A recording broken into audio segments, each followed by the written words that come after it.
Bonjour à vous, je me présente, je m'appelle David Briand, pâtissier formateur à l'école Valrhona de Tain-l'Hermitage.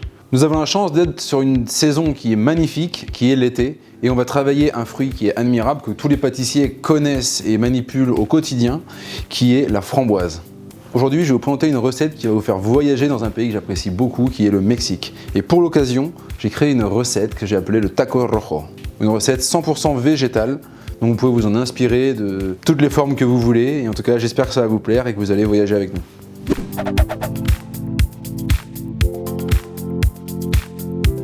Donc c'est parti, on va commencer notre toute première recette en réalisant le streusel, un streusel végétal et sans gluten.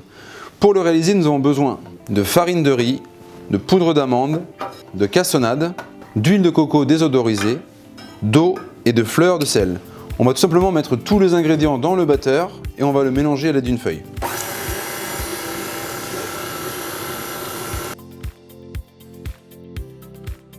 Donc une fois que la pâte à streusel commence à bien s'agglomérer, on peut stopper. Ensuite, on va faire des boules de pâte comme ceci dans la main et on va passer cette pâte dans un tamis à grosse maille. Ensuite, ce streusel, on évite de le manipuler et on le place directement en surgélation avant la cuisson. Comme vous pouvez le voir, notre streusel a sorti du four. Il a cuit à peu près 15 à 20 minutes dans un four ventilé à 150 degrés. On peut voir qu'on a une jolie couleur qui est bien ambrée et qu'on a un streusel qui est bien croquant, bien croustillant.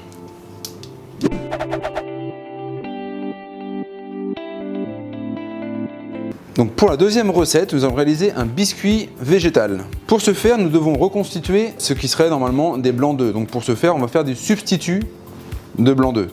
Il nous faut donc de l'eau, de la protéine de pommes de terre et de l'amidon de pommes de terre. On va juste mélanger les trois ingrédients ensemble et on va mixer le tout.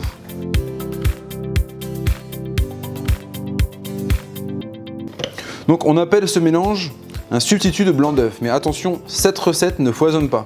Nous avons une autre recette qui foisonne, donc je vous conseille, si vous le souhaitez, d'appeler l'école afin d'avoir la deuxième recette.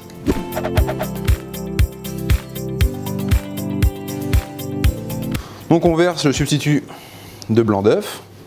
Ensuite, on ajoute le sucre inverti. On l'a légèrement fait chauffer au micro-ondes pour faciliter l'usage. On mélange le tout. Ensuite, on incorpore toutes les poudres, le mélange de farine et de levure chimique, le sucre glace, la poudre d'amande torréfiée et le sel, l'huile de noisette. On va tout simplement mélanger le tout et on finira par la crème de coco. On ajoute notre crème de coco et on va venir lisser l'appareil. Cet appareil à biscuit, on va le laisser reposer idéalement 24 heures au réfrigérateur avant de le cuire.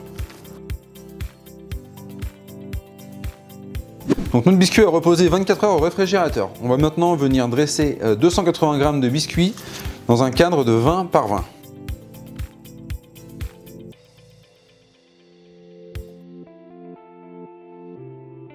Donc ce biscuit, on va partir en cuisson à 180 degrés pendant environ 15 minutes dans un four ventilé.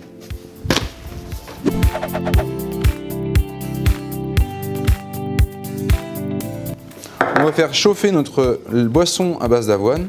On y incorpore le mélange sucre et pectine. On mélange bien. Et on va porter le tout à ébullition. Une fois que notre boisson à base d'avoine a été portée à ébullition avec le sucre et la pectine, on va la verser en plusieurs fois sur le mélange couverture aromatica et huile de coco désodorisée afin de réaliser une magnifique émulsion, ce qui nous permettra de bien lier la matière grasse avec la matière aqueuse. Une fois que le crémeux est bien mixé, on va venir le débarrasser dans un candissoir. On va le filmer au contact et on va le laisser idéalement 24 heures au réfrigérateur.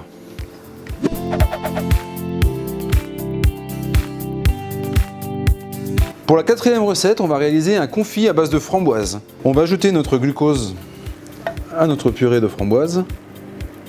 Donc idéalement, travailler une purée de framboise 100% sans sucre ajouté. On ajoute le mélange sucre et pectine.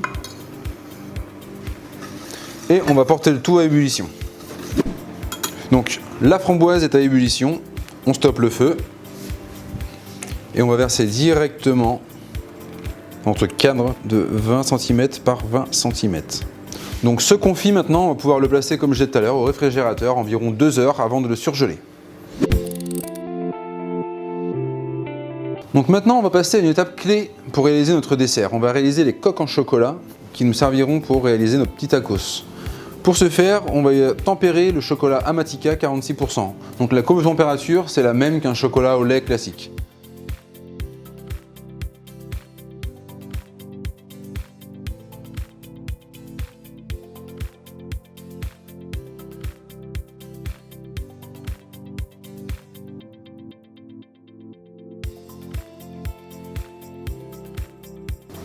Notre couverture est à 29 degrés, on va donc maintenant la placer dans une poche sans douille. On a au préalable découpé des rectangles de feuilles guitare qu'on a placés directement sur le marbre, légèrement huilés afin que la feuille guitare adhère parfaitement au marbre. Vous allez comprendre pourquoi. Ensuite, on va réaliser des points de couverture.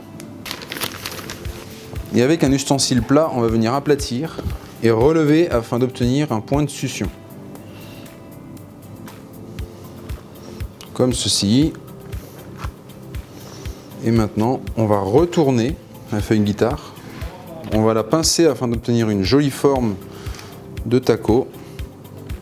Donc là, il y a beaucoup de solutions qui sont possibles. Ça, c'est à vous, suivant la production, de trouver la meilleure façon de les surélever pour qu'ils cristallisent.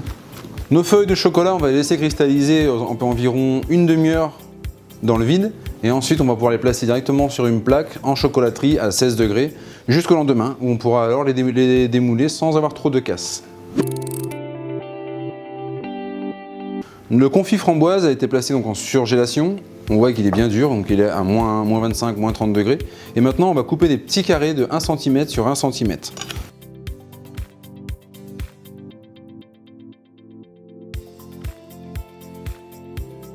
Donc maintenant, une étape qui est assez similaire, on va couper des bandes de biscuits d'environ 7 cm de longueur sur 1 cm de largeur. Donc nos tacos de chocolat ont cristallisé pendant 24 heures, on les a démoulés, on les a collés sur les cartons, on les a collés avec un tout petit peu de couverture Amatica tempérée. On a mis le crémeux en poche avec une douille lisse de 12. On va juste mettre un tout petit peu de crémeux sous le dessous de chaque biscuit. Ensuite, on va venir pocher quelques gouttes de crémeux directement sur le biscuit.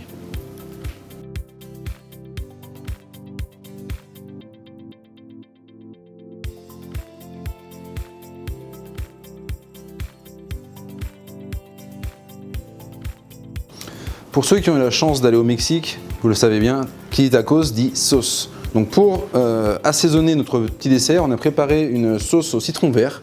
On a tout simplement mixé de l'Absolu Cristal avec du jus de citron vert et quelques zestes de citron.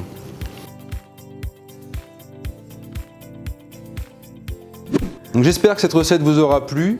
En tout cas, c'est une recette qui est facilement déclinable et qui ouvre le champ des possibles sur beaucoup de choses.